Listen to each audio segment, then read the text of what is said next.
Hello friends, we'll be discussing the concept of revenue curves under monopoly.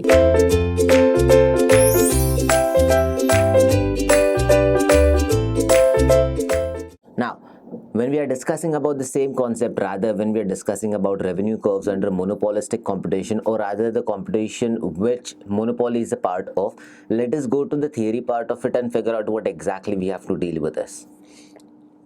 Now, as we know that the firm under monopoly is a price maker and not a price taker, which we are clearly aware about.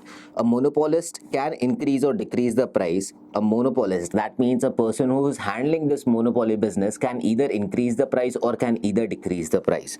Now, when there is a change in the price, the average revenue and marginal revenue cannot be the same. This is explained in table 5.1 and 5.14. That means the table that we have given down here, it's explaining the same thing. That means when we are trying to say, or rather when we are trying to fix that the average revenue and the marginal revenue cannot be changed, because the reason is the firm here, or rather the person who is handling this business, is a price maker and not a price taker. That's the reason. Now, if you see, quantity sold has been given out here. You have been given price per unit, the total revenue, the average revenue and the marginal revenue has been mentioned. If you see, one quantity has been sold out at 6 per unit, so the total revenue comes as 6, average revenue as 6 and marginal revenue as 6. If two quantities are sold out, price per unit is 5, total revenue is 10, average revenue is 5 and the marginal revenue is 4 rupees. How did we figure out the difference of marginal revenue is this specific term, that is marginal revenue 6 minus total revenue, the difference between them is 4 rupees, and this is what has been taken here. Or rather, if we can say total revenue between the earlier unit and the current unit is 4 rupees difference. Again, here it will be 10 and 2 rupees difference will be mentioned here, which has been clearly stated. Now let's go on to the explanation part. When we are talking about downward sloping revenue curves, these are the downward sloping revenue curves, that is average revenue and marginal revenue, that we have to discuss about. Now, according to this figure, both revenue curves, average and marginal revenue, are sloping downwards. Now, it is because of the decrease in prices.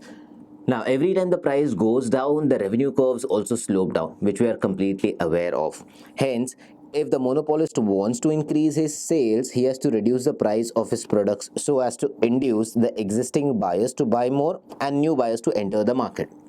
Now, when we are speaking about any firm, or rather in this monopolist firm, when the monopoly firm, or rather the firm owner, wants to increase his sales, he has to make the prices go down.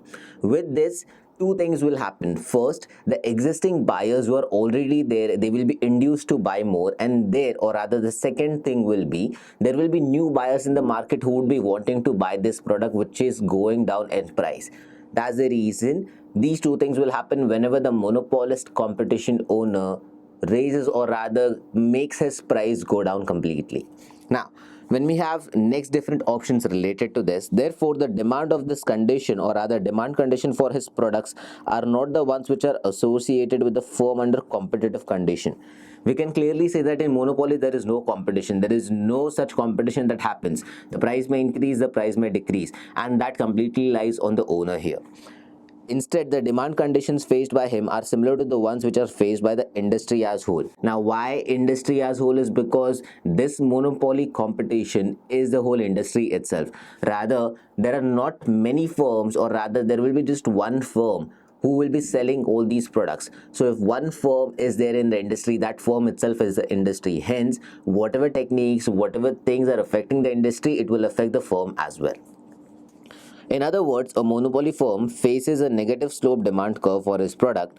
In the long run, the demand curve, or rather the demand curve here, can shift both in its slope and location. When we are speaking about demand curve of a monopolist competition, it is downward or negative sloping.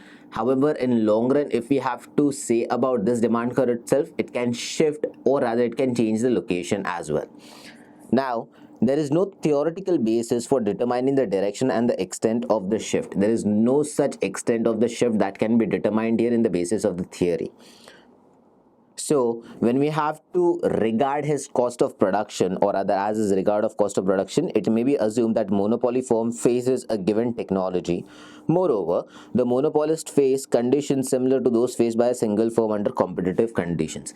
Now when we talk about technological advancement, it is the same as kind of whatever directions that we have to go through, or rather whatever directions we have to think about when it comes to monopolistic competition here.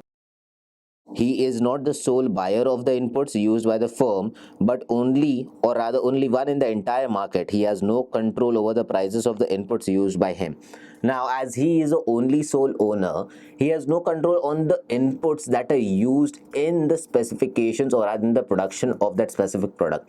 Similarly, whatever price that input he has to buy on, there is no other change, or rather there is no price change that can happen here, because he is the only buyer. There is no other buyer that can demand or rather influence the demand here. Hence, whatever cost he is paying for those inputs has to be recovered so that he can at least maintain certain profit level here. So whatever discussion that we did right now completely refers to the revenue curves under monopolist or other monopoly competition. So this is all that you have to discuss about when it comes to this specific topic. That's it for the video. Thank you.